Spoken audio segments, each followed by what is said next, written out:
Avertissement. Le programme auquel vous allez assister est un jeu. Un jeu d'un genre tout à fait nouveau. Vous allez être plongé au cœur d'une enquête policière et le patron de l'enquête, c'est vous. Si vous voulez gagner, une seule solution, trouver le coupable.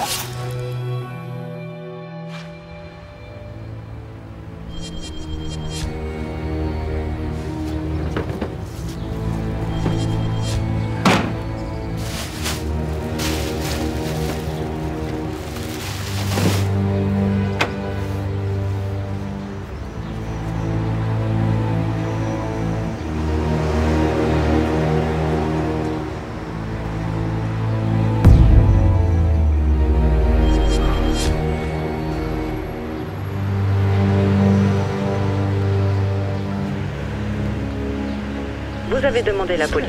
Ne quittez pas. Vous avez demandé la police. Ne quittez pas. Un crime a été commis. Vous avez demandé la police. Ne quittez pas. Et c'est à vous de trouver le coupable parmi ces suspects.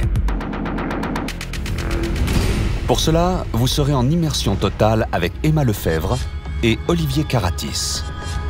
Ces deux enquêteurs vont vous communiquer toutes les pièces du dossier. Rapport d'autopsie, audition des témoins, interrogatoire des suspects, mise sur écoute, vidéosurveillance, rien ne pourra vous échapper. Mais ce n'est pas tout.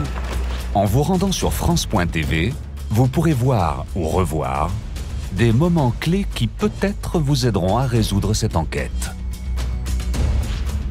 Tout au long de ce jeu, vous pourrez nous communiquer le chiffre correspondant au coupable par SMS au 7 10 20 ou par téléphone au 32 43. En toute fin d'émission, un tirage au sort parmi les bonnes réponses désignera le grand gagnant d'un chèque de 3 000 €. Alors soyez bien attentifs à tout ce que vous allez voir, à tout ce que vous allez entendre, car chaque détail compte. Qui a tué Françoise Jouve? C'est à vous de trouver le coupable.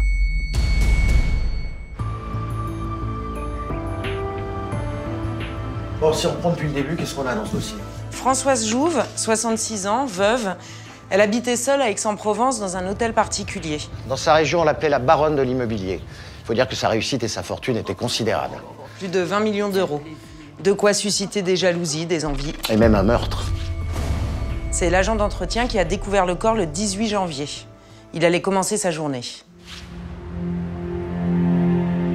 Il devait être 7 heures. Je suis passé par la cour. C'est là que je l'ai vu. Alors, je me suis rapproché, elle bougeait plus. J'ai dit c'est pas possible, et puis là j'ai tout de suite appelé les secours. Dans la foulée, la police technique et scientifique est sollicitée. Les agents constatent d'emblée que la victime présente une plaie importante au milieu du front. Le corps est ensuite transféré à l'Institut médico-légal pour une autopsie. Je dirais que le décès a été causé par un polytraumatisme suite à une défenestration. J'attire votre attention sur le fait que l'état général des membres du corps nous montre qu'il n'y a pas eu de geste de protection avant l'impact, à cause d'un choc violent antérieur à la chute. La victime étant probablement inconsciente au moment où elle a touché le sol. On peut situer la mort de la victime le 18 janvier entre 2h30 et 3h30 du matin. D'après le médecin légiste, la victime a donc reçu un choc avant d'être défenestrée. Or, sachez que la plaie observée sur son front correspond parfaitement à l'angle de la pendule de cheminée. Des traces de sang appartenant à Madame Jouve ont d'ailleurs été retrouvées. Pour les enquêteurs, la déduction est évidente. Il y a eu une altercation violente, voire mortelle, entre la victime et son agresseur, avant qu'il ne la défenestre. La première constatation qui a été faite, c'est qu'il n'y a eu aucune effraction. La fenêtre du salon du deuxième étage était ouverte et des meubles étaient renversés, ce qui laisse penser qu'il y a une lutte relativement violente. Dans la chambre de la victime, le coffre était fermé. Un relevé d'empreintes a tout de même été effectué et nous attendons les résultats. Au-delà de ça, le désordre dans la cuisine et sur la table de la salle à manger nous permet de penser que dans la soirée qui a précédé son décès, Madame Jouve a organisé un dîner avec 5 personnes.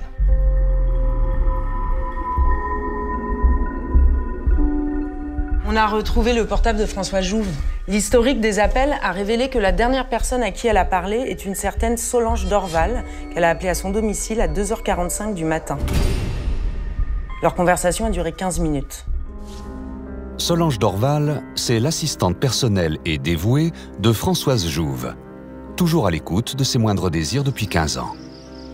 Solange Dorval vit avec son mari, Didier, à Lourmarin, un village situé à 45 minutes d'Aix-en-Provence. Lors de son interrogatoire, elle a confirmé sa présence au dîner qui a précédé la mort de sa patronne.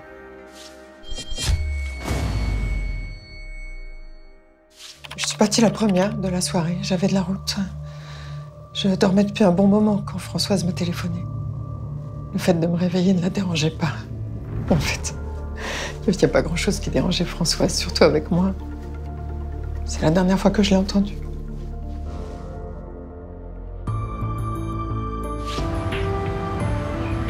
Grâce à Solange Dorval, nous avons pu obtenir avec certitude l'identité de toutes les personnes présentes chez Madame Jouve dans la soirée qui a précédé sa mort.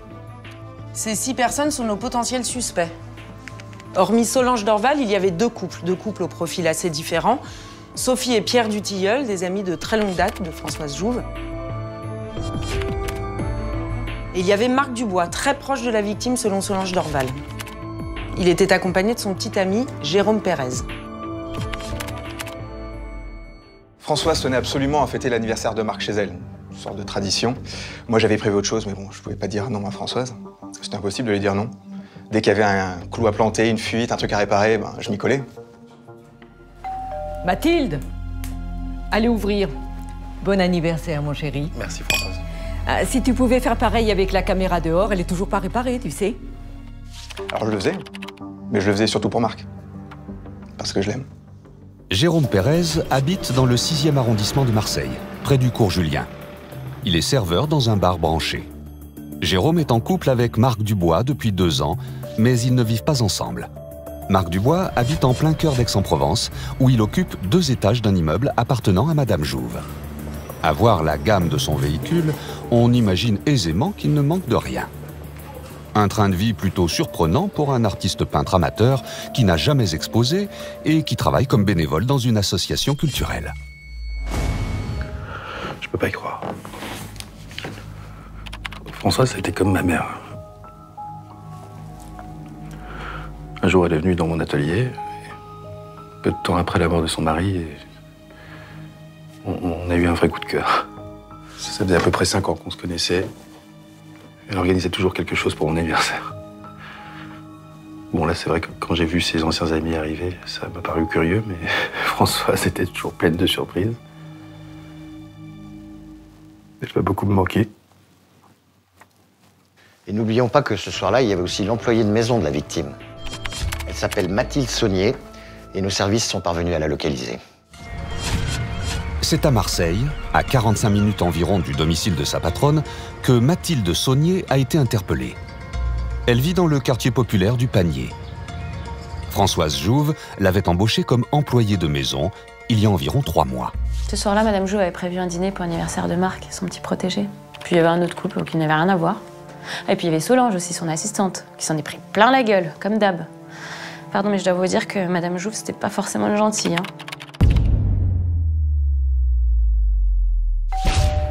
Mathilde, allez ouvrir. Bon anniversaire, mon chéri. Merci, Françoise. Oh, mais ils sont là. Solange, le tapis, quelle gourde. Oh, quel plaisir. Au cours de cette fameuse soirée, il y avait aussi Pierre et Sophie Dutilleul, respectivement 65 et 56 ans. Des amis de longue date, apparemment. Les époux Dutilleul vivent à Aix-en-Provence. Mais c'est dans le célèbre village de Saint-Paul-de-Vence que Pierre dirige, avec sa femme Sophie, une grande galerie d'art. Une galerie très réputée dans le milieu. Je n'avais pas revu Françoise depuis 5 ans. Ma femme non plus, je peux vous l'assurer. Nous étions très fâchés. Alors quand elle m'a téléphoné pour nous inviter, j'étais extrêmement surpris. Elle a insisté pour qu'on vienne, elle m'a dit qu'il fallait faire table rase du passé et qu'on ne le regretterait pas. Cette invitation de Françoise, c'était inespéré. Avec Pierre, on n'a pas hésité. On s'est dit qu'on allait enfin en finir avec cette sale histoire qui avait gâché une grande amitié. Évidemment, nous avons voulu en savoir plus sur ce différend qui a opposé le couple du Tilleul à Françoise Jouve pendant plus de 5 ans. Pourquoi était-il si fâché? Nous avons fouillé dans le passé de la victime pour mieux comprendre. Dans les années 2000, l'entreprise immobilière que Françoise Jouve a bâtie de ses propres mains rayonne sur toute la région. Une réussite immense, mais qui a un prix, puisque la femme d'affaires délaisse complètement sa vie affective. Jusqu'à sa rencontre avec Jean Pelletier en 2010. Françoise est fascinée par cet artiste sans le sou qui lui ouvre les portes d'un univers culturel et mondain jusqu'alors inconnu. Françoise fait la connaissance de Sophie et de Pierre Dutilleul, un galeriste renommé, ami d'enfance de Jean, qui sera même son témoin de mariage avec Françoise. Et de belles années s'écoulent. Seul ombre au tableau, Jean est accro au jeu et cache à sa femme des dettes qui ne cessent de s'accumuler. En 2015, Jean est acculé et demande de l'aide à Pierre, son ami de toujours. Un jour, Jean est venu me voir. Il avait besoin de 50 000 € pour régler ses dettes. Et bien entendu, il était hors de question que François soit au courant. Il avait promis de me rembourser au plus vite. Il prévoyait de vendre quelques objets de valeur en cachette. Pierre lui a fait confiance, bien sûr. Et il a prêté l'argent. Mais une semaine après, Jean a eu un accident de voiture et il n'a pas survécu. Quand Jean est mort, ça a été un choc terrible pour nous tous. Quelques mois plus tard, j'ai parlé de cette histoire de dette à Françoise. Elle n'a rien voulu entendre. Elle m'a dit « Tu n'as qu'à t'en prendre qu'à toi-même. Jean est mort, ce n'est plus mon problème. » Et elle n'a jamais voulu rembourser. Alors on a coupé les ponts. 5 ans après, elle nous invite à ce dîner en nous promettant monts et merveilles. Alors on y est allé, en espérant bien sûr qu'elle avait changé d'avis. 5 ans. Oh, vous vous rendez compte? Oh, mais tu n'as pas changé, ma Sophie. Merci, en tout cas, on est content d'être là. Tant mieux, d'autant que j'ai une bonne nouvelle pour vous. Mathilde, tout est prêt? Vous avez faim, les amis? Oui. Oui. Nous allons passer à table. Ah, d'accord. Allez-y. Françoise Jouve comptait-elle vraiment rembourser les Dutilleul ce soir-là? Toujours est-il que c'est plein d'espoir qu'ils se sont rendus à ce dîner. Ils y ont retrouvé Solange Dorval, la fidèle et dévouée assistante personnelle. Marc Dubois, le peintre amateur qui vit bien au-dessus de ses moyens. Jérôme Pérez, petit ami de Marc et accessoirement homme à tout faire de Françoise Jouve. Et à l'écart de tout ce petit monde, Mathilde Saunier, la nouvelle employée de maison. Quelques heures plus tard, Françoise Jouve était assassinée. Et c'est la juge Mansart qui instruit ce dossier. Tout d'abord, j'ai demandé qu'on vérifie l'emploi du temps de la victime et de toutes les personnes ayant été en contact avec elle, afin de détecter le moindre élément utile à l'enquête. D'autre part, j'ai demandé la réquisition de toutes les images de vidéosurveillance du domicile de la victime pour pouvoir les étudier. Ce que vous devez savoir avant toute chose, c'est que l'hôtel particulier de Françoise Jouve est équipé de 2 caméras de surveillance. L'une est installée dans la cour, face à l'entrée de service, mais elle fonctionne plus depuis plusieurs semaines. Heureusement, la seconde fonctionne, c'est celle de l'entrée. Emma a reçu les images de vidéosurveillance de la nuit du 17 au 18 janvier. Grâce à ces images, nous voyons arriver successivement tous les invités entre 20h05 et 20h30. Mais le plus intéressant, ce sont les images des invités lorsqu'ils s'en vont. Les premiers à partir sont les Dutilleul, à 23h47. Ensuite, on voit une troisième personne sortir du bâtiment. C'est Solange Dorval, à 0h32. D'ailleurs, elle ne nous avait pas dit être partie la première du dîner. Oui. Donc soit elle s'est trompée. Ça arrive. Ouais, soit elle nous a menti. Et dans ce cas-là, il faudra qu'on sache pourquoi. Un peu plus tard, à 0h55, c'est Mathilde Saunier qui quitte les lieux à son tour. Et enfin, à 1h50, Pérez et Dubois s'en vont. Donc, Marc Dubois et Jérôme Pérez sont les derniers à avoir vu la victime. Peut-être ont-ils remarqué quelque chose de particulier avant de quitter Françoise Jouve. La question leur a été posée. On est parti un peu avant 2h du matin. Nos amis nous attendaient en boîte pour l'anniversaire de Marc. Françoise, elle n'était pas pressée de nous voir partir. Elle discutait. Et d'un coup, elle dit « Où est passée Mathilde ?» Mathilde, c'est son employée de maison. Elle était partie sans rien dire. Elle avait tout laissé en plan. Nous, on s'en était même pas rendu compte. Mais Françoise, elle était dingue. Mathilde Saunier a donc quitté précipitamment le domicile de Françoise Jouve sans même la prévenir. Un comportement plutôt curieux. Mais ce n'est pas tout. Un élément capital vient de parvenir entre les mains des enquêteurs. Un élément qui ne joue pas en sa faveur. On a du nouveau du côté de la police scientifique. On vient de recevoir les résultats des empreintes prélevées sur le coffre de la victime. Figurez-vous que ce ne sont pas les siennes. Ce sont celles de Mathilde Saunier. Évidemment qu'il y avait mes empreintes. C'est moi qui mettais l'argent dans le coffre. C'est même moi qui devais aller au distributeur, comme je devais faire les courses, le ménage, la cuisine. De toute façon, il fallait tout faire avec Madame Jouve. Son assistante s'occupait de sa paperasse, de son shopping. Jérôme, le mec de Marc, lui, c'était corvée bricolage. Vous voyez, Madame Jouve n'avait le temps pour rien. Même pas pour me payer, d'ailleurs. Suite aux déclarations de Mathilde Saunier, vous devez savoir deux choses. Premièrement, bien évidemment, nos équipes sur le terrain ont procédé à l'ouverture du coffre de Madame Jouve, qui était complètement vide. Deuxièmement, nos collègues, dans son portefeuille, ont retrouvé un ticket de carte bleue qui indique un retrait effectué le 17 janvier à 19h30, soit une demi-heure avant le début de la soirée. Il s'agit d'un retrait de 3 000 €. Et cet argent, personne ne sait où il est passé. Où est donc passé l'argent de Françoise Jouve? Cette disparition a-t-elle un lien avec le crime? En attendant d'en savoir plus, les enquêteurs se penchent sur les emplois du temps des différents suspects. À commencer par Solange Dorval, la fidèle assistante de Françoise Jouve. Qu'a-t-elle fait durant la journée qui a précédé le meurtre? Écoutez bien ce qu'elle a déclaré. Le matin, j'étais à la maison, comme prévu avec mon mari. Ça arrive pas souvent, alors il était content. Sauf que Françoise a téléphoné. Elle voulait que j'aille acheter un livre pour l'offrir à Marc. Elle m'avait jamais parlé de cet anniversaire. Bon du coup, j'ai filé pour aller faire le tour des librairies, toute seule. Et puis après, je me suis promenée un peu. Et puis, je suis allée chez Françoise. Nous avons épluché les images de vidéosurveillance des librairies mentionnées par Solange Dorval. Rien de bien passionnant, sauf sur la dernière vidéo. Regardez, il est 18h20, on voit bien Madame Dorval, sauf que contrairement à ce qu'elle nous a dit, elle n'est pas seule. Un homme l'accompagne.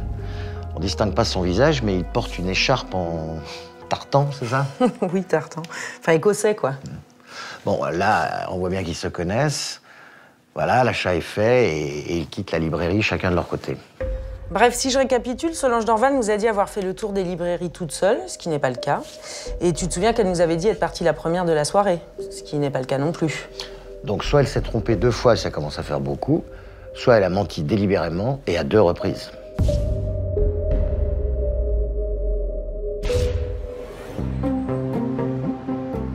Suite aux propos contradictoires de Madame Dorval, j'ai demandé à ce que tous les moyens soient mis en œuvre pour recueillir le maximum d'informations concernant sa localisation la nuit du meurtre. Et j'ai obtenu 2 informations capitales. Tout d'abord, cette nuit-là, entre minuit et 9h du matin, le portable de Madame Dorval a borné à proximité du domicile de Françoise Jouve, alors qu'elle habite à Lourmarin, à 40 km de là. Pourtant, on m'a confirmé, grâce au relevé de la ligne fixe des Dorval, qu'il y a bien eu un appel entre le portable de la victime et le domicile de Solange Dorval la nuit du meurtre, entre 2h45 et 3h du matin. Cette découverte pose un vrai problème, car Solange Dorval ne pouvait pas être à 2 endroits à la fois. Tout près du domicile de la victime, comme le signale la géolocalisation de son téléphone portable, et chez elle, pour répondre à l'appel de Françoise Jouve. Néanmoins, Solange Dorval n'est pas la seule suspecte à présenter des zones d'ombre. 3 000 € sont dans la nature et nous savons que Mathilde Saunier, l'employée de maison, avait accès au coffre-fort ainsi qu'à la carte bleue de Françoise Jouve. En a-t-elle profité? Cette histoire de retrait, ça me dit rien du tout. Madame Jouve ne me tenait pas au courant de tous ses faits et gestes. Je sais juste qu'elle est allée se faire belle pour la soirée de Marc. Tiens, vous devriez lui demander. T'es pas mal gâtée, pas que pour son anniversaire. J'ai toujours trouvé leur relation bizarre. Parfois, quand j'arrivais le matin et que je voyais qu'elle avait dormi chez elle, j'étais gênée, quoi. Bien sûr qu'on était proches avec Françoise, j'étais comme son fils. Oui, j'allais dormir chez elle parfois, mais il n'y a jamais rien eu d'ambigu, enfin, tout ça c'est des rumeurs, c'est des jalousies. Puis alors ces cadeaux, excusez-moi, mais qui pourrait les refuser, enfin. Ça lui faisait tellement plaisir en plus. Ce soir-là, j'ai été comblé.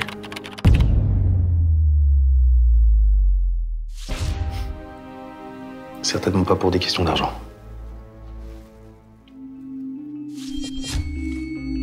Françoise n'a pas donné d'argent à Marc ce soir-là. Ni à personne, d'ailleurs. Alors, je dis pas qu'il n'en a jamais reçu. Elle le couvait, elle le maternait, c'était très fusionnel entre eux. Et d'ailleurs, c'était pas évident pour moi de faire ma place. Et bon, j'ai fait avec. Elle devait être frustrée de pas avoir d'enfant. J'ai jamais cherché à rivaliser avec Françoise, et toutes ses bagnoles, ses montres, tout ça. De toute façon, c'est pas avec ce que je gagnais que j'aurais pu. Mais bon, pour l'anniversaire de Marc, vous savez, j'ai fait un cadeau que personne ne pouvait lui faire. Et ça n'a pas de prix.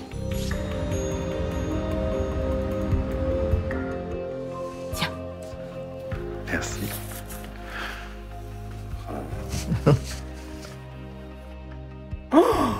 Françoise, t'es complètement folle. Folle de toi, mon chéri. Bah, et c'est là. Elle est magnifique. T'as vu ça? Et Jérôme, il t'a offert son cadeau? Tu lui dis?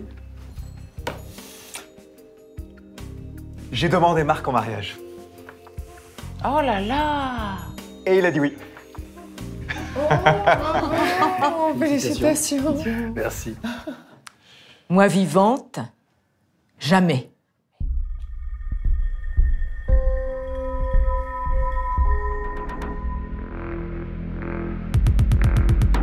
Qui a tué Françoise Jouve? Vous pouvez à tout moment nous communiquer le chiffre correspondant au coupable par SMS au 7 10 20 ou par téléphone au 32 43. En fin d'émission, un tirage au sort parmi toutes les bonnes réponses désignera le grand gagnant qui remportera un chèque de 3 000 €. Et pour vous aider à résoudre cette enquête, n'hésitez pas à vous rendre sur France.tv. Des éléments sont à votre disposition pour vous aider à trouver le coupable. En attendant, voici un récapitulatif de l'enquête.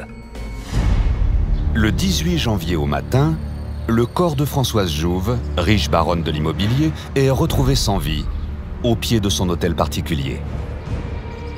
Elle a été défenestrée. On peut situer la mort de la victime le 18 janvier entre 2h30 et 3h30 du matin. Or, la victime était au téléphone jusqu'à 3h du matin, ce qui permet de conclure qu'elle a été tuée entre 3h et 3h30. Durant la soirée qui a précédé sa mort, 6 personnes étaient présentes à son domicile. 6 personnes, toutes suspectes. Suspect numéro 1, Solange Dorval, l'assistante personnelle de la victime qui a menti 2 fois lors de son interrogatoire. Solange Dorval nous a dit avoir fait le tour des librairies toute seule, ce qui n'est pas le cas. Et tu te souviens qu'elle nous avait dit être partie la première de la soirée, ce qui n'est pas le cas non plus.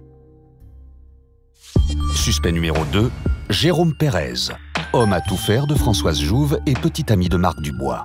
Elle le couvait, elle le maternait, c'était très fusionnel entre eux. D'ailleurs, c'était pas évident pour moi de faire ma place. Et bon, j'ai fait avec. Elle devait être frustrée de pas avoir d'enfant. Suspect numéro 3, Marc Dubois, le petit protégé de la victime. Ce soir-là, j'ai été comblé. Certainement pas pour des questions d'argent. Suspect numéro 4, Mathilde Saunier, l'employée de maison qui avait accès au coffre-fort de la victime ainsi qu'à sa carte bleue alors que 3 000 € ont disparu. Cette histoire de retrait, ça me dit rien du tout. Suspect numéro 5, Pierre Dutilleul. Le mari de la victime avait une très grosse dette envers lui. Il avait besoin de 50 000 € pour régler ses dettes. J'ai parlé de cette histoire de dette à Françoise. Elle n'a rien voulu entendre. Jean est mort, ce n'est plus mon problème. Et elle n'a jamais voulu rembourser.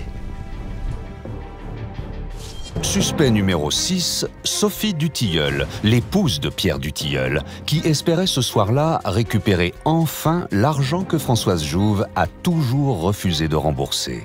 On y est allé en espérant bien sûr qu'elle avait changé d'avis. Gardez bien en tête tous ces éléments et soyez attentifs. L'enquête avance et le jeu continue. Cupidité, jalousie, vengeance.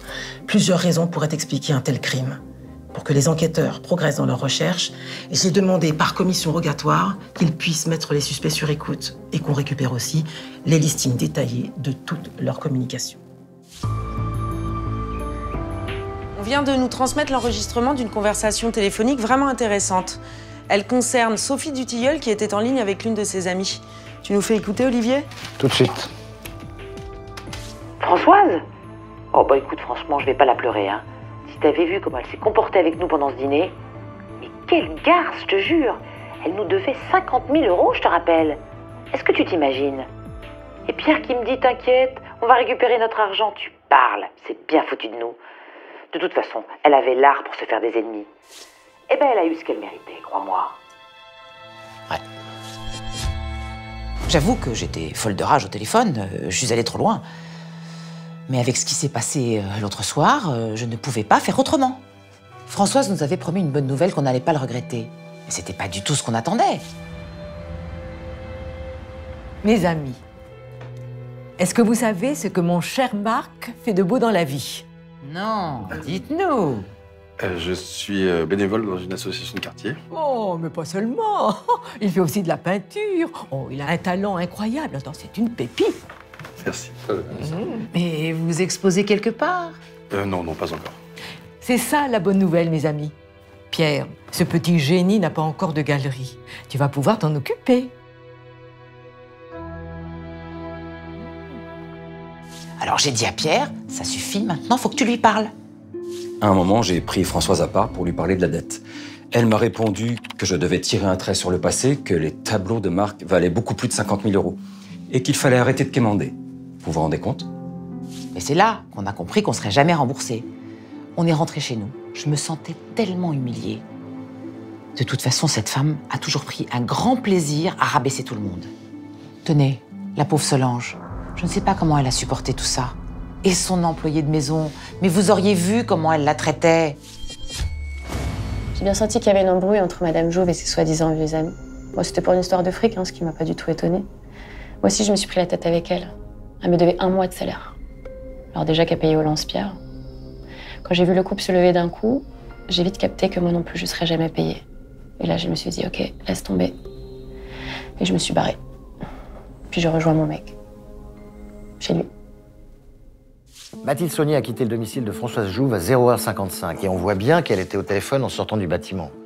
Vous le savez déjà, le juge d'instruction nous a ordonné d'éplucher les appels téléphoniques de tous les suspects. On ne s'est pas gêné. Et concernant Mathilde Saunier, le listing des communications montre qu'elle a effectivement passé un appel à 0h55 qui a duré 3 minutes. Le numéro composé est celui de Benjamin Dumont. C'est le petit ami de Mathilde, il nous l'a confirmé. Il nous a aussi confirmé qu'ils avaient passé la nuit ensemble, chez lui, à Marseille. Mais là où ça devient intéressant, c'est que les listings ont aussi révélé un échange de SMS entre eux, dont le contenu est assez douteux. Je vous les lis. Elle va payer la vieille, je te jure. Calme-toi, ça va mal finir sinon. Je m'en fous que ça finisse mal. C'est ce soir ou jamais. Les derniers faits renforcent la suspicion à l'encontre de Mathilde Saunier. Je tiens à rappeler que ces empreintes ont été retrouvées sur le coffre de la victime et que 3 000 € ont disparu dans la nature. Pour l'instant, rien ne prouve que cet argent ait été volé ou que le meurtre soit lié à ce vol. Cependant, j'ai demandé à la banque de Mathilde Saunier de nous confier l'ensemble de ses mouvements financiers. Et si l'appât du gain avait poussé Mathilde Saunier à revenir cette nuit-là pour commettre l'irréparable? En attendant d'y voir plus clair, un nouvel élément vient perturber l'enquête. La police municipale d'Aix-en-Provence vient de nous contacter. Elle nous a transmis le rapport d'une brigade de nuit qui est intervenue tout près du domicile de Françoise Jouve le 18 janvier vers 2h du matin, très peu de temps avant l'heure du crime. Oui, nos collègues se sont rendus dans un bar à cause d'une rixe assez violente. Il y a eu 2 blessés. C'est le patron du bar qui les a alertés. Et comme c'est l'usage, ils ont recueilli les témoignages et les identités de toutes les personnes présentes. Et parmi eux, un nom est directement lié à notre affaire. C'est celui de Didier Dorval, l'époux de Solange Dorval, l'assistante de la victime. Je vous rappelle que les Dorval habitent à Lourmarin, à 40 km d'Aix-en-Provence. Donc que faisait-il dans ce bar à 500 mètres du domicile de la victime? Solange et Didier Dorval sont mariés depuis 25 ans et n'ont pas d'enfants. Il faut dire que Solange s'est surtout consacrée à son travail, au service de Françoise Jouve. De son côté, Didier est calissonnier dans une prestigieuse confiserie d'Aix-en-Provence. Il adore son métier, Mais la grande passion de sa vie, c'est sa femme. Une femme qui était sous l'autorité et sous l'emprise totale de sa patronne. On peut se demander si Didier Dorval pouvait encore supporter une telle situation. Alors, que faisait-il non loin de chez la victime le soir du crime? J'avais tellement envie de passer une soirée avec ma Solange. C'était pas arrivé depuis, je sais pas, une éternité. À cause de son boulot, il y avait toujours un truc et ce soir-là, ça a pas loupé.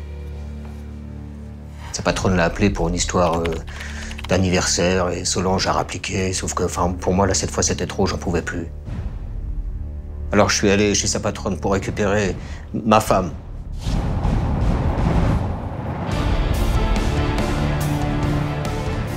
Mais bon, finalement, au moment d'arriver, je me suis dit que j'avais rien à faire chez elle et je suis allé boire des coups. Un peu trop. Mon mari, je le comprends, vous savez, Françoise m'accaparait beaucoup. Il s'est senti abandonné. Et en plus, ce jour-là, je lui avais promis de rentrer tôt. Finalement, on s'est pas vu de la soirée. Bah, maintenant, on va avoir du temps pour nous. Donc désormais, nous n'avons plus 6, mais 7 suspects. Didier Dorval, 50 ans, le mari abandonné. Nous allons bien sûr nous renseigner sur tous ses faits et gestes le soir du crime. En attendant, nous allons nous intéresser à 2 autres suspects car de nouvelles informations viennent de nous parvenir. Marc Dubois, le petit protégé de la victime, et Jérôme Pérez, son fiancé, sont les derniers à avoir quitté le domicile de Françoise Jouve le soir du crime. Qu'est-ce qu'elle est belle. Je suis gâté. Merci encore, je sais pas quoi dire. Ah ben, ça me fait plaisir. Attention à ne pas la casser. Ah bah, je la réparais, moi. Je peux déjà réparer la caméra de surveillance. Oui, c'est ça. Bon, allez. Amusez-vous bien. Et doucement avec le scooter. Nous savons que Jérôme Pérez a organisé une fête avec des amis dans un club très sélect. Ils s'y sont rendus en scooter, c'est à environ 1 kilomètre. C'est dans cette boîte de nuit du centre d'Aix-en-Provence qu'a eu lieu la fête en l'honneur de Marc. Son petit ami Jérôme connaît très bien l'endroit, puisqu'il y fait parfois des extras. Les images de vidéosurveillance vont vous permettre de suivre le déroulé de la soirée. Ben effectivement, la soirée s'est avérée particulièrement festive. Les 2 hommes arrivent sur les lieux, il est environ 2 h du matin. Avance un peu. Voilà, tenez. 2 h 20, ils sont au bar, le gâteau arrive.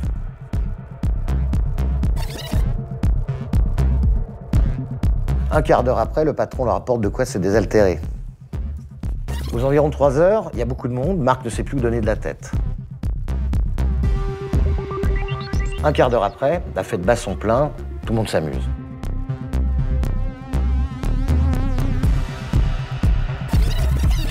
À 3 h 30, Marc est en pleine discussion, Jérôme le rejoint.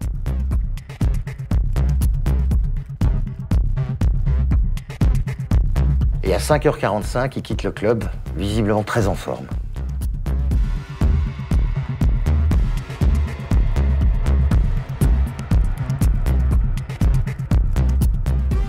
La fête était géniale.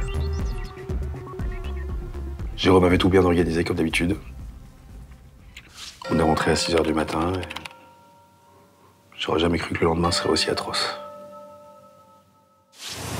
Le lendemain, il est près de 14 h quand Marc Dubois sort de son lit.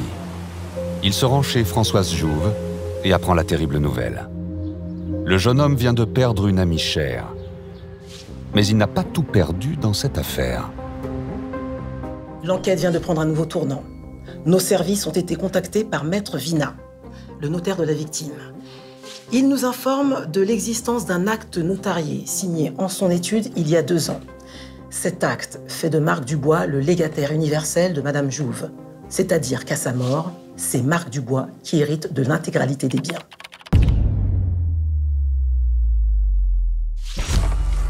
Pourquoi Marc Dubois n'a-t-il rien dit au sujet de l'héritage de Françoise Jouve?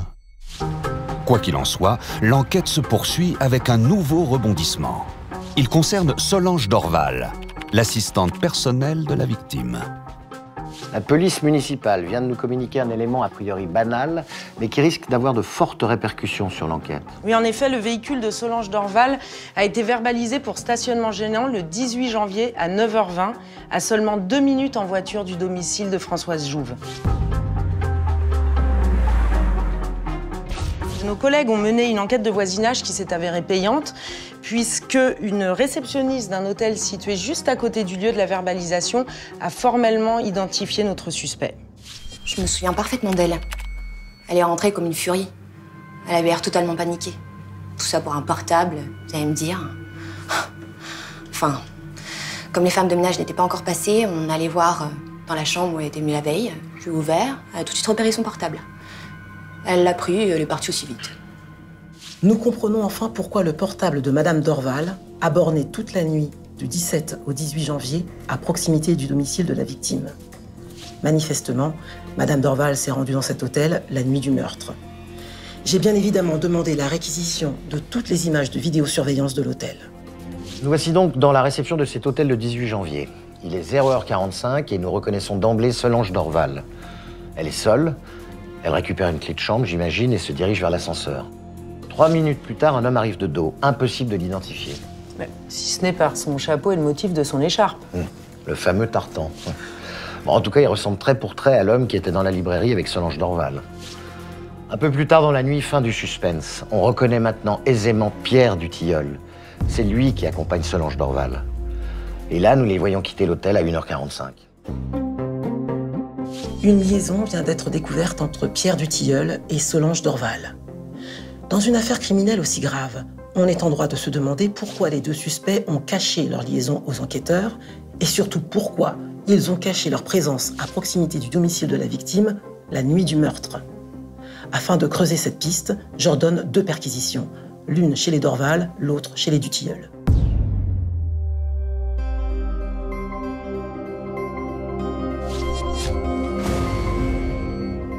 J'ai rencontré Pierre grâce à Françoise, forcément. C'était il y a 7 ans. Il venait souvent chez les Jouves et comme j'y passais ma vie aussi, on s'est rapprochés. Puis un jour, Françoise l'a appris, elle était furieuse. Elle n'a jamais rien dit à Sophie, mais elle a toujours voulu me le faire payer. Dès qu'elle pouvait m'humilier devant Pierre, elle le faisait.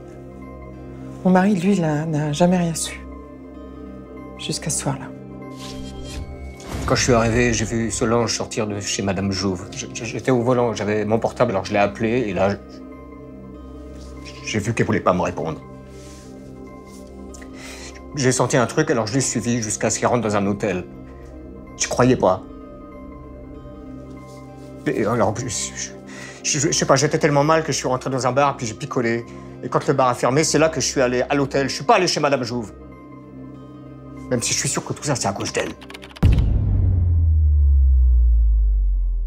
Quand il est rentré, il était comme un fou, il disait n'importe quoi. Que tout ça, c'était de la faute de Françoise, qu'elle m'avait complètement manipulée, qu'elle m'avait jeté dans la gueule du loup et qu'il allait pas en rester là.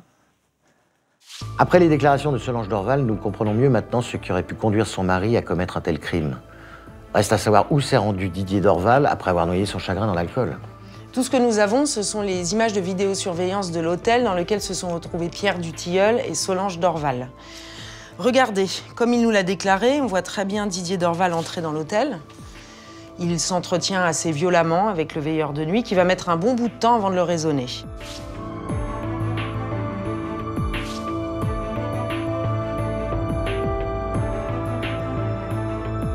Et tout à coup, il quitte l'hôtel et nous perdons sa trace. Pour quelle raison Françoise Jouve a-t-elle été assassinée? Pour la haine que certains éprouvaient à son égard?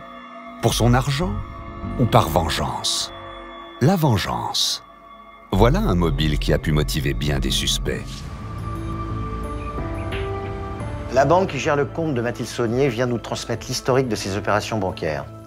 C'est Emma qui a le document, vous allez voir, c'est assez édifiant. Absolument. Figurez-vous que Mathilde Saunier a déposé récemment sur son compte la somme de 3 000 € en liquide. Elle a ensuite acheté 2 billets d'avion à destination de Madrid et l'achat est daté du 18 janvier, quelques heures après le meurtre. Oui, j'ai volé cet argent, mais je l'ai pris parce qu'elle me le devait. Je vous l'ai déjà dit. Je lui ai demandé 200 fois de me payer, mais non, ça l'amusait de me voir mendier. J'en ai eu marre. C'est pour ça les textos avec mon mec ce soir-là. Il me demandait de me calmer. J'ai pas voulu écouter. J'ai pris l'argent et je me suis barrée. Puis je l'ai rejoint à Marseille et on a dormi ensemble. Vous pouvez lui demander, hein? Vous pensez vraiment que j'ai voulu fuir? Mais vous êtes dingue. J'ai juste voulu offrir un week-end à mon mec pour lui faire plaisir, pour une fois que je pouvais. Le petit ami de Mathilde Sonia a été interrogé et il a confirmé tous ses propos. Elle est rentrée tard dans la nuit. Ils ont quoi? Je vais pas vous faire un dessin, Olivier, ça va. Bon. Toujours est-il qu'ils sont ressortis pour acheter à manger et le boulanger se souvient très bien les avoir servis.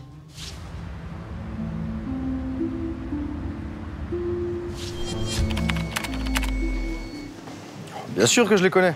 Ils sont du quartier. Elles viennent souvent. La dernière fois, quand ils sont venus, je m'en rappelle très bien parce que je venais juste d'ouvrir. C'était mes tout premiers clients. Voilà, ils avaient pris des croissants, ils avaient même commencé à les manger sur place. Par contre, c'était pas la même ambiance que d'habitude. Je dirais même que c'était un petit peu tendu entre les deux. Nous avons un retour sur les 2 perquisitions lancées. Celle de chez les Dorval n'a rien donné. En revanche, celle de chez les Dutilleul a été extrêmement enrichissante. Premièrement, on a appris que les époux font chambre à part. La chambre de Sophie Dutilleul se trouve ici. Celle de Pierre Dutilleul, ici. Et là, vous remarquez une petite porte qui donne vers l'extérieur. Cette configuration permet à Pierre Dutilleul, s'il le souhaite, de sortir très facilement en toute discrétion de la maison. Et c'est exactement ce qu'il a fait. Nous avons vérifié en visionnant la caméra de surveillance de la rue. Regardez. On voit Pierre Dutilleul sortir de chez lui. Il est minuit et demi. Pour information, les enregistrements vidéo n'ont rien révélé de plus, hormis son retour vers 2 h du matin. On a aussi saisi leurs ordinateurs et là aussi on a de la matière puisque Pierre Dutilleul a envoyé 2 mails de son ordinateur la nuit du crime. Le premier est sans grande importance, il est adressé à sa secrétaire. Nathalie, merci de prendre rendez-vous avec la banque pour la semaine prochaine. En revanche, le second est explosif. Devinez à qui il est adressé. Solange Dorval. Je vous laisse le découvrir.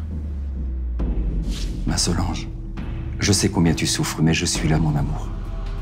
Françoise ne te traitera plus jamais comme elle le faisait. Ça va s'arrêter, je te le promets. Comment interpréter un tel message? Pierre Dutilleul avait-il l'intention de faire taire à tout jamais celle qui humiliait sa maîtresse? Les interrogatoires se terminent et vous allez entendre les ultimes déclarations de nos 7 suspects. Parmi eux se cache le coupable. Et c'est à vous de le trouver. Suspect numéro 1, Solange Dorval. L'assistante personnelle de Françoise Jouve était aussi son souffre-douleur. Peu de temps avant le meurtre, elle était avec son amant dans un hôtel, tout près du domicile de la victime. Françoise me faisait pas de cadeaux, c'est vrai, mais ça n'a pas toujours été comme ça. À la mort de son mari, elle s'est beaucoup endurcie. Et puis quand elle a découvert notre relation avec Pierre, elle s'est sentie trahie. Elle m'en a fait baver. 1000 fois, j'ai voulu la quitter, mais j'aurais jamais pu. Il y a 15 ans, mon mari a perdu son boulot. Et moi, sans diplôme, je travaillais pas, c'était une galère noire. Je suis même allée dans une association pour chercher à manger. C'est là que j'ai rencontré Françoise. Et elle a décidé de m'aider, j'ai commencé à travailler pour elle. Alors, vous voyez, elle m'a tendu la main. Je lui en serai toujours reconnaissante. Suspect numéro 2, Jérôme Pérez. Françoise Jouve le considérait comme son homme à tout faire et ne voyait pas d'un très bon œil le mariage avec son petit protégé, Marc Dubois. Non mais, bien sûr que j'étais un peu jaloux de Françoise. Avec Marc, ils étaient si fusionnels, je vous l'ai déjà dit. En plus, à passer son temps à me rabaisser devant lui, j'étais jamais assez bien, c'était insupportable. Enfin, c'est pas pour ça que j'allais la tuer. Puis je m'en foutais parce que Marc a toujours dit que j'étais l'homme de sa vie, et quoi qu'elle dise. Et ça devait bien l'emmerder. Suspect numéro 3, Marc Dubois. À la mort de Françoise Jouve, il se retrouve seul héritier d'une fortune colossale. Un héritage qu'il n'a jamais mentionné auprès des services de police. Je ne vous ai pas parlé de l'héritage parce que je n'y ai pas pensé, tout simplement. J'étais tellement sous le choc avec la mort de Françoise que... C'était ma seule famille, vous savez. Ma vraie famille, elle a jamais accepté mon homosexualité. Surtout, elle m'encourageait pour ma peinture, voilà. Elle souhaitait juste mon bonheur. C'était ça le plus important. Suspect numéro 4, Mathilde Saunier. La nouvelle employée de maison a échangé des SMS violents à l'égard de sa patronne, à qui elle a volé 3 000 €. Quelques heures après le meurtre, elle achetait 2 billets d'avion pour l'étranger. Alors ok, j'ai volé l'argent, je me suis fait justice, mais ça s'arrête là. Franchement, vous me croyez capable de tuer quelqu'un? Suspect numéro 5, Pierre Dutilleul. Peu de temps avant le meurtre, il se trouvait à proximité du domicile de la victime en compagnie de sa maîtresse, à qui il a adressé un mail troublant. Ma Solange, je sais combien tu souffres, mais je suis là, mon amour. Françoise ne te traitera plus jamais comme elle le faisait. Ça va s'arrêter, je te le promets. Avec ce mail, je voulais simplement dire à Solange qu'elle pouvait compter sur moi pour que Françoise la laisse tranquille. Elle lui menait la vie dure à Solange. Alors pour que tout s'arrête, je voulais proposer à Françoise d'exposer son amie artiste et qu'en échange, elle arrête de la harceler. Suspect numéro 6, Sophie Dutilleul. Françoise Jouve a toujours refusé de lui rembourser une dette importante. Elle ne lui a jamais pardonné. Françoise? Oh bah écoute, franchement, je vais pas la pleurer, hein. Si t'avais vu comment elle s'est comportée avec nous pendant ce dîner, quelle garce, je te jure. Elle nous devait 50 000 €, je te rappelle. Est-ce que tu t'imagines? Et Pierre qui me dit, t'inquiète, on va récupérer notre argent. Tu parles, c'est bien foutu de nous. De toute façon, elle avait l'art pour se faire des ennemis. Eh ben, elle a eu ce qu'elle méritait, crois-moi. Mais qu'est-ce que ça prouve? Que j'ai insulté une morte? Mais ça fait pas de moi une criminelle. Et elle, son comportement, il n'est pas insultant? De nous faire miroiter qu'elle allait nous rembourser les 50 000 € pour ensuite nous demander un service avec ce soi-disant peintre? Suspect numéro 7, Didier Dorval. Le mari délaissé et trompé qui tient Françoise Jouve pour entière responsable de la situation. Il y a 15 ans, Françoise a donné sa chance à Solange, mais depuis le temps, elle lui a rendu la monnaie de sa pièce. Elle était totalement exploitée. Françoise la traitait comme son esclave. Je l'aime tellement, ma Solange. Ma femme, c'est tout ce que j'ai, quoi.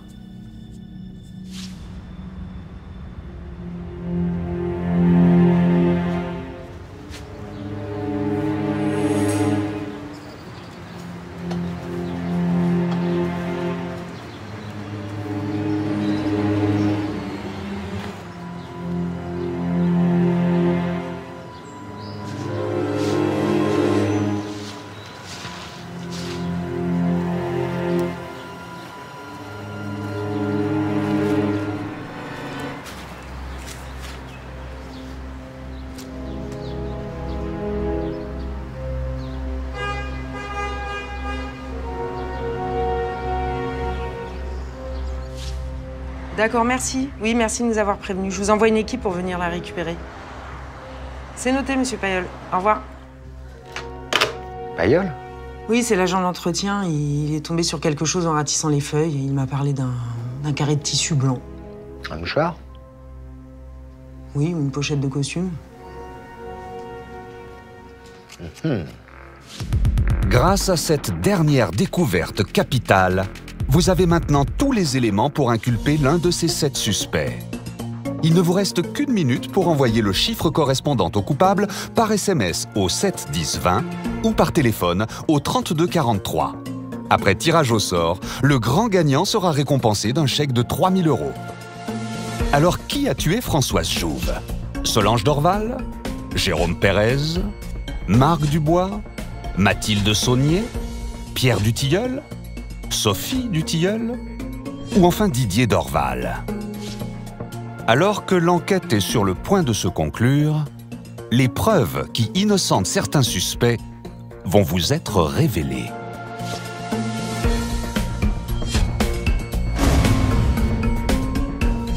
Solange Dorval.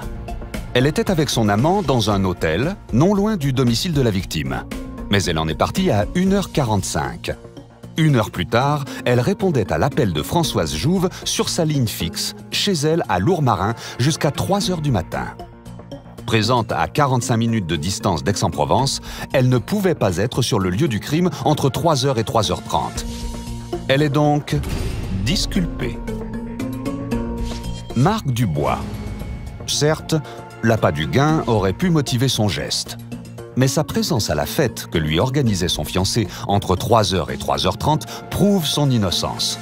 On le voit constamment à l'intérieur du club, dont il ne sortira qu'à 5h48. Il est donc disculpé. Sophie Dutilleul. Sa violence verbale n'en fait pas une coupable. Elle a quitté le domicile de Françoise Jouve avec son mari à 23h47 pour rentrer chez elle. Et d'après les enquêteurs, la vidéosurveillance de sa rue n'a enregistré aucun mouvement suspect de sa part durant la nuit. Elle est donc disculpée. Mathilde Saunier.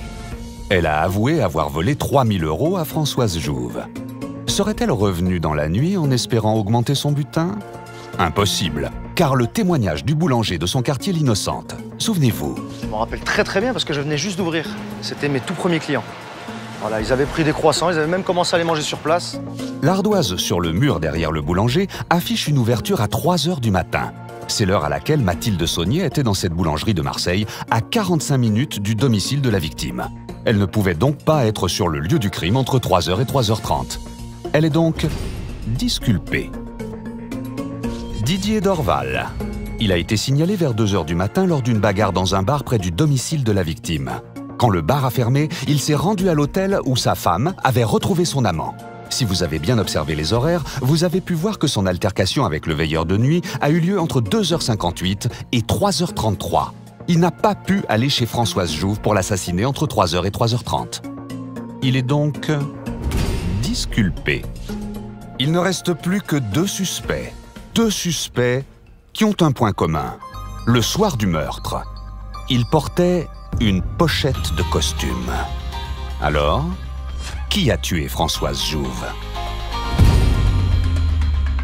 Pierre Dutilleul. Le vieil ami pensait obtenir de Françoise Jouve le remboursement qu'il attendait depuis des années. Au lieu de ça, elle n'a cessé d'humilier sa maîtresse sous ses yeux. Jérôme Pérez. Il a annoncé son mariage avec Marc Dubois. Elle s'y est opposée avec la plus grande fermeté. Alors, Pierre Dutilleul, Jérôme Pérez? L'un est innocent, l'autre est coupable. Pierre Dutilleul. Il a rejoint Solange Dorval dans un hôtel près du lieu du crime. Mais les images de vidéosurveillance de sa rue prouvent qu'il est bien rentré chez lui à 2h du matin. Il a d'ailleurs envoyé un mail depuis l'ordinateur de son domicile à 3h20, alors que le meurtre a été commis entre 3h et 3h30. Il est donc disculpé. Fin du suspense. Le dernier suspect est donc le coupable. Celui qui a tué Françoise Jouve, c'est Jérôme Pérez. En effet, si vous observez les images de vidéosurveillance de la discothèque où il a organisé l'anniversaire de son fiancé, vous pouvez constater qu'entre 2h50 et 3h30, il s'est volatilisé.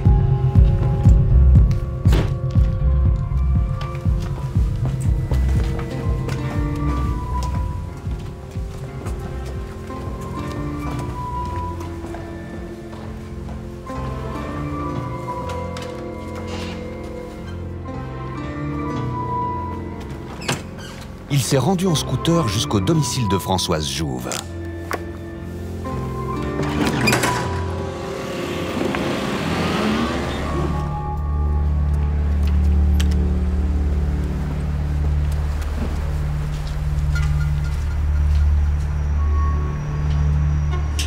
Il est entré en toute discrétion par la cour, puisqu'il savait que la caméra de surveillance ne fonctionnait pas.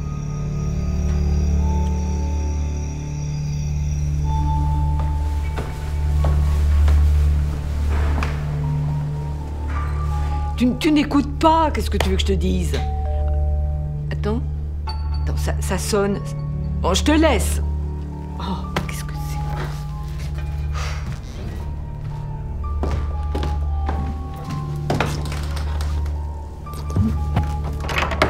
Qu'est-ce que tu fais là? Ah! Le crime accompli, il a rejoint son fiancé à 3h30. Mais un détail l'accable. Il lui manque un accessoire, visible durant toute la soirée jusqu'à cet instant. C'est la pochette blanche de son costume. Celle que l'agent d'entretien finira par retrouver. Face à tous ces éléments, Jérôme Pérez a avoué son crime. Il est donc inculpé d'assassinat et écroué. Avant de signer ses aveux, il va nous faire entendre les raisons de son geste. Avec Marc, on s'est jamais rien caché. Un jour, il m'a fait cette confidence qu'il était l'héritier de Françoise. Alors je me suis mis à rêver. Fini la galère, les boulots à la con. Alors bien sûr, on s'aimait. Mais avec lui, j'allais avoir la belle vie, la grande vie. En plus, on allait se marier, on avait notre avenir tout tracé. Le problème, c'était Françoise. De toute façon, Françoise, c'était un problème pour tout le monde. Elle m'a jamais accepté. Elle avait beaucoup trop d'emprise sur Marc. Ce soir-là, quand on a annoncé notre mariage, cette vieille garce a répondu « Moi vivante, jamais ». Après le dîner, j'ai bien senti que Marc commençait à changer d'avis. J'avais la rage. Je pouvais pas le perdre. Je pouvais pas la laisser m'éliminer. C'était elle ou moi.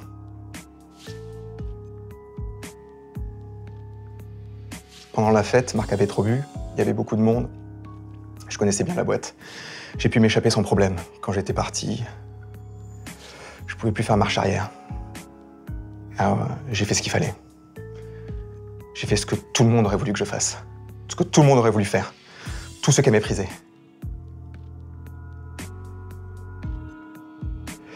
Quand je suis revenu en boîte, personne n'avait rien remarqué. Tout s'était passé comme je voulais. À un détail près. C'est dommage. J'aimais beaucoup cette pochette. C'était Marc qui me l'avait offerte.